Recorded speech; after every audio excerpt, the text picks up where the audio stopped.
Okay పర్లేదు మీరు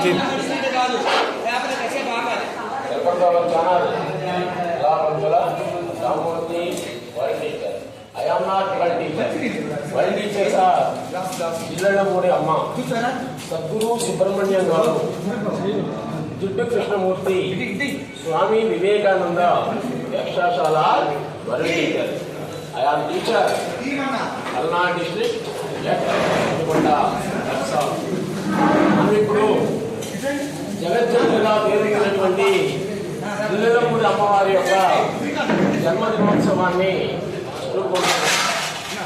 కేవలం మనమే కాకుండా మన రాష్ట్రంలో ఉన్నటువంటి ప్రతి ఒక్కరూ కూడా ఆమె యొక్క జన్మదినోత్సవాన్ని జరుపుకుంటుంటారు. మన రాష్ట్రంలోనే కాకుండా ఇతర దేశాలలో కూడా అమెరికా, రష్యా, లాటిన్, జపాన్ అటువంటి ఇతర దేశాల్లో కూడా అమ్మవారి భక్తులు ఉన్నారు. భక్తులు అనకూడదు కదా, పుత్రులు అన్నారు. ఆమెని అందరూ కూడా దేవతగా పూజిస్తూ ఉంటే ఆమె ఏమంటుంది అంటే, నేను దేవతను కాదు, నేను కేవలం అమ్మను, మీరు పుత్రులు అంటుంది. అసలు ఎందుకని ఒకే ఒక్క వ్యక్తిని ఇంతమంది పూజిస్తున్నారు? మన ఉభయ రాష్ట్రాలలో కూడా ఆంధ్ర, తెలంగాణలలో ఆమె గురించి తెలియనటువంటి వాళ్ళు అంటే ఎవరు లేరు. ఆమె గురించి ఒక 5 నిమిషాలు మనం చెప్పుకుందాం.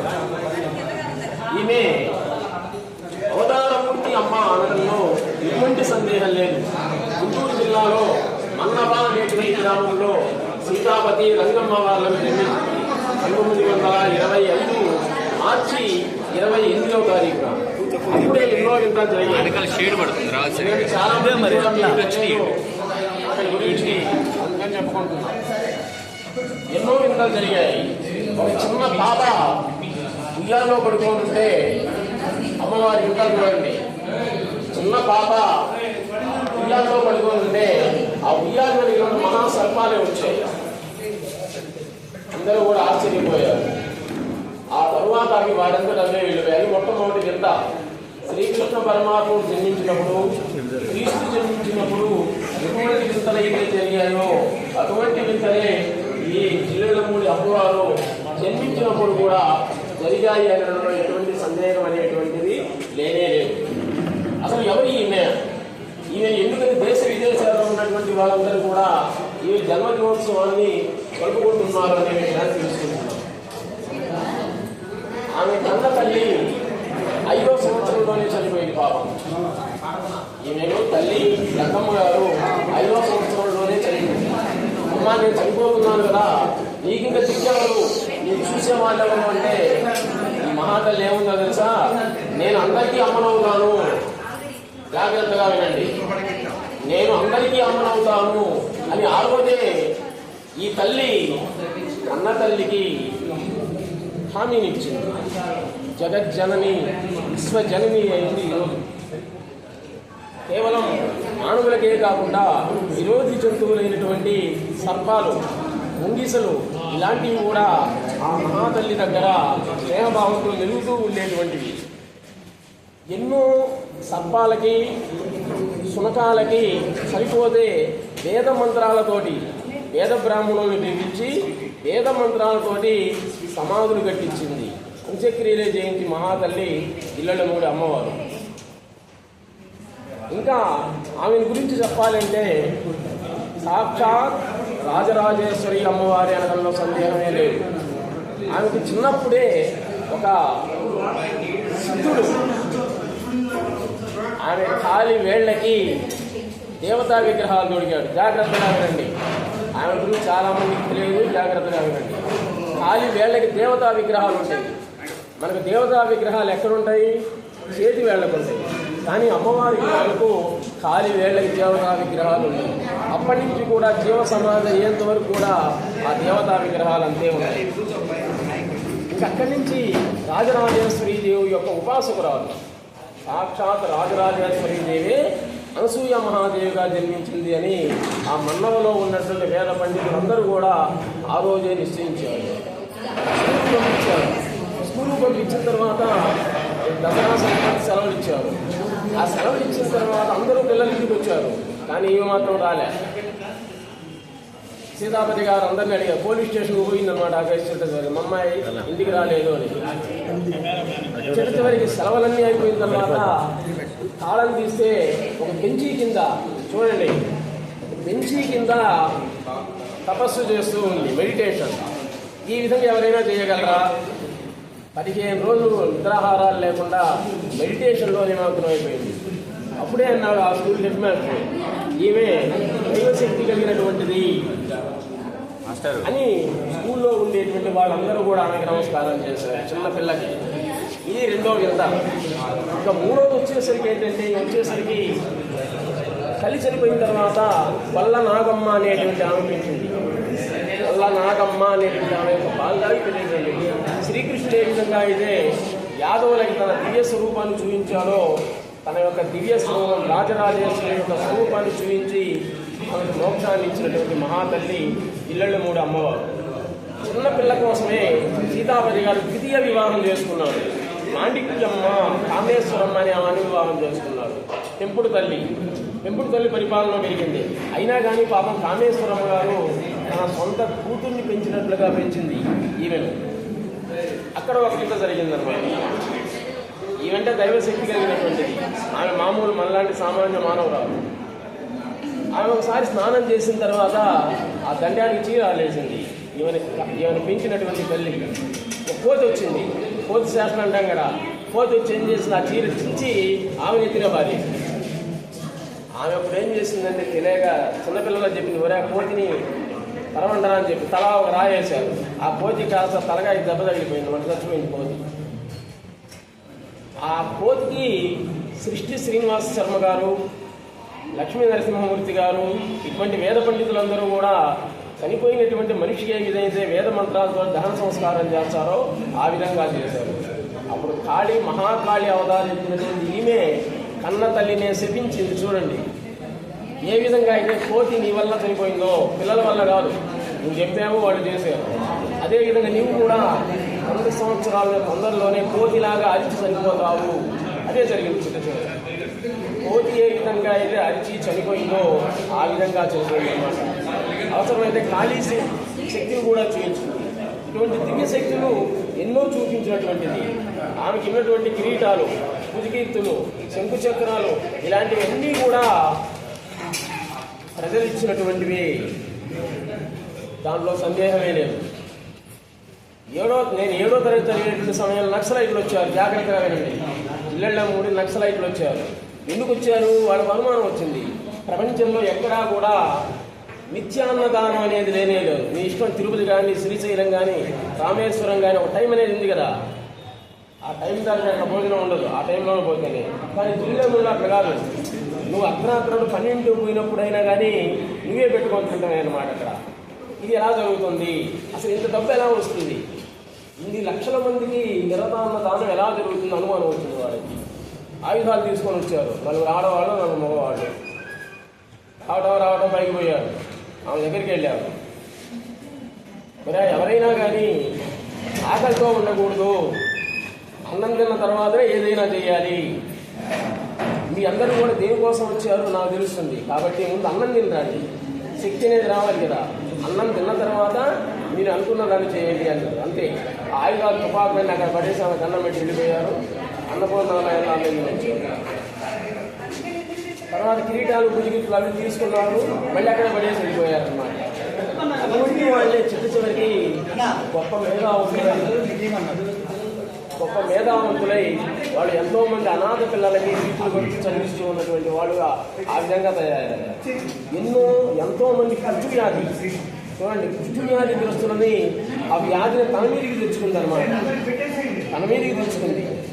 ఆ విధంగా చూసేటువంటి వాళ్ళు ఎంతో మంది ఉన్నారు. ఇంకొక విచిత్రమైనటువంటిది విషయం, రాధాకృష్ణ అనేటువంటి అతను ఉన్నారు. ఆయన విజయనగర మహారాజా కళాశాలలో సంగీత విద్వాంసుడు. 2 కడులు పాపం, పుట్టు అందుడు అనమాట. ఎలా వచ్చాడో అరకపురి జిల్లడమూడికి వచ్చాడన్నమాట. వచ్చి ఆయన చెప్తేనే తర్వాత అందరికీ తెలిసింది, అమ్మ పాదాలకి కాలి వేళ్ళకి దేవతా విగ్రహాలు ఉంటాయి అని చెప్పారు. తర్వాత అడిగింది, చూసావా విగ్రహాలు నానా అంది.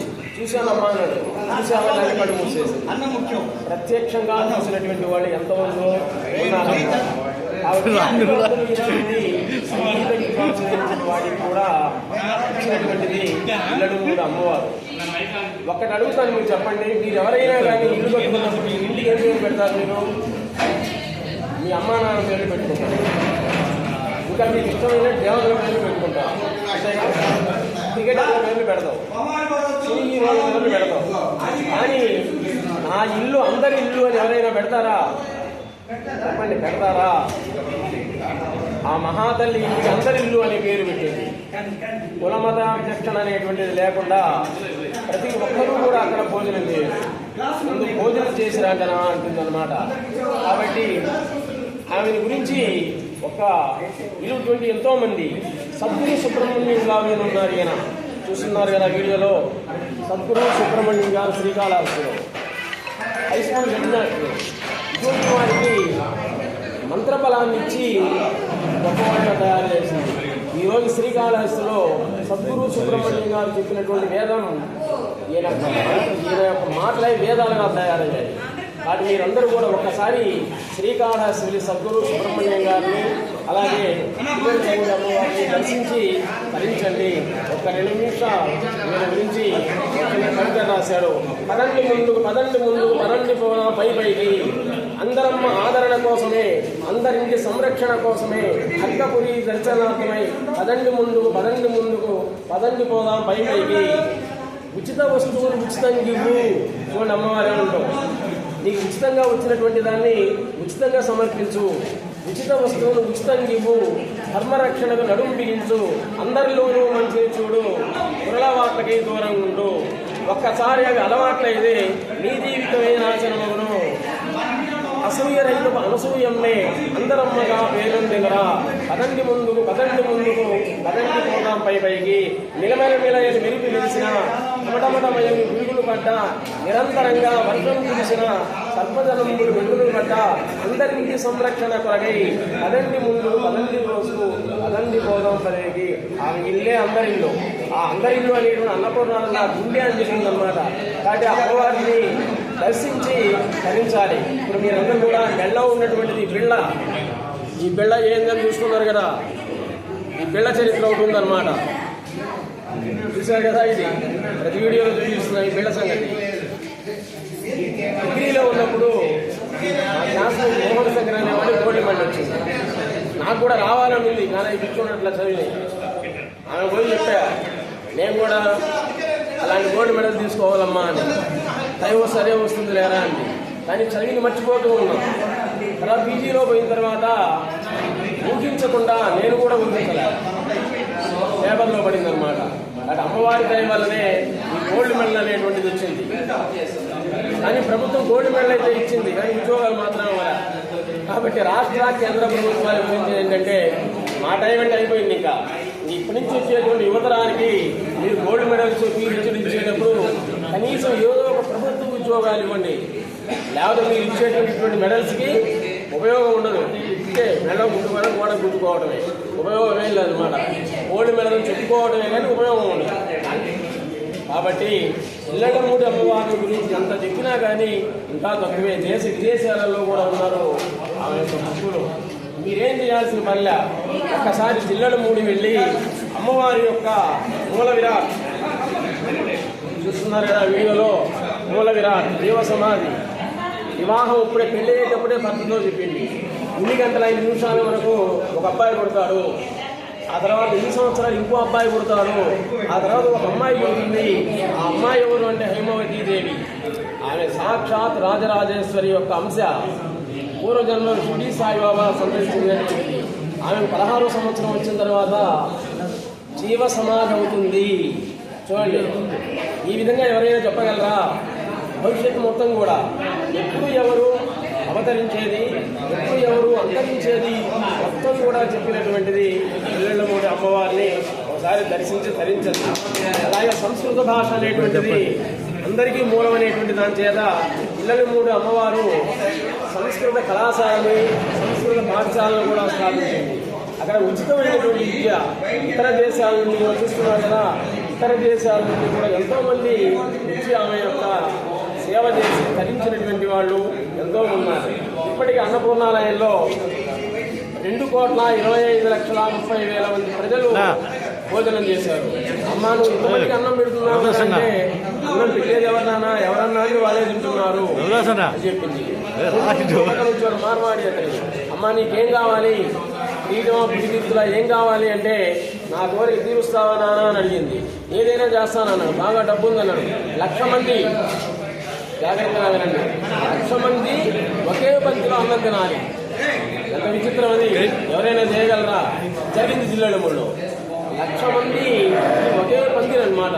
ఎన్ని పాత్రలు కావాలి, వడ్డించే వాళ్ళు ఎంతమంది కావాలి, ఆ విధంగా ఆ 1,00,000 మంది నుంచి చూడడానికి 2,00,000 మంది వచ్చారు. ఈ విధంగా 2,00,000 మందికి ఇల్లెళ్ళముడిలో అన్నదానం అనేటువంటి జరిగింది. ఒకసారి మీరందరూ కూడా ఇల్లెళ్ళముడి వెళ్ళి అమ్మవారి యొక్క ఆశీస్సులను పొంది ఆమె యొక్క జీవ సమాధిని దర్శించండి. చనిపోయిన తర్వాత పాలు తాగదు కదా, క్షీణాభిషేకం చేస్తే పాలు తాగింది శవం పాలు తాగుతుందా? అన్నకు ఇదే దైవత్వాన్ని ఇచ్చే సమాధి, జీవ సమాధి చేసింది. అక్కడ ప్రదక్షిణలు 11 ప్రదక్షిణలు చేసినట్లయితే మీ కోరికలు శారీరక, ఆర్థిక, మానసిక అనేటువంటివి తొలగిపోతాయి అంటలో సందేహం లేదు. ఒకసారి పిల్లలు కూడా అమ్మవారి దగ్గరికి వెళ్ళి తృప్తిగా భోజనం చేయండి. రెండోది శ్రీకాళహస్తికి వెళ్ళి శ్రీగురు సుబ్రహ్మణ్యం గారిని కూడా దర్శించి ఆయన ఆశీస్సులు పొందండి. Please subscribe our channel Ullabanthula Rama Murthy teacher. నమస్తే.